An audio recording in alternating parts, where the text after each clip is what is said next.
You know, there's an old joke amongst people who do readings that if you had a good fortune, you had a fake. Because invariably, when you know shit you're not supposed to know, it's not good shit. For months, I have been saying that the blooded felon doesn't like Jews. That I understand the urge to leap at someone who's finally saying the right things, even though it's not always. But don't. Harvard, the universities where Jews have been unsafe since Hamas attacked Israel. Because it's all about Israel. That's why the Jews in the United States are unsafe. That's why the Jews in Europe are unsafe. That's why the Jews in the UK are unsafe. That's why the Jews in Canada and South America are unsafe. Because it's all about Israel. Right. Lie to me again. It makes me feel all warm and fuzzy inside. But McMahon wrote a letter to Harvard, and they gave up even bothering, saying that it was about the anti-Semitism and about the Jews not being safe, despite the fact that jack shit's been done, and so many reports have come out to show that the universities blatantly didn't care that their Jew students were not safe, that their staff were not safe, that their staff had been held hostage. But those people are exercising free speech. Holding hostages is free speech. Sort of like how rape is resistance now. If it's done against Jews, it's okay.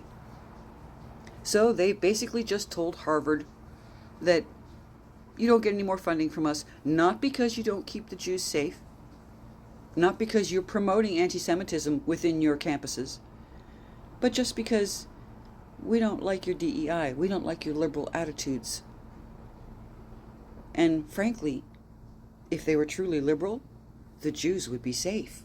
However, it is not up to this fat fuck to say who may or may not be alive, still being held hostage.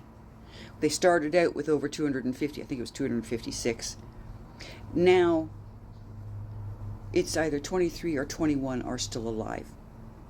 Less than 50 were returned. So that means Hamas have killed every other hostage. Red Cross still hasn't bothered to go see them.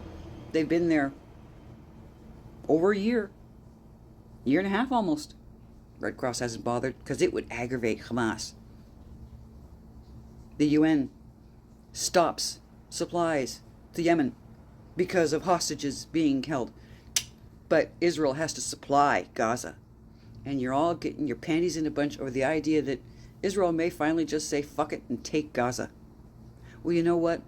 Land won in a defensive war belongs to the defender.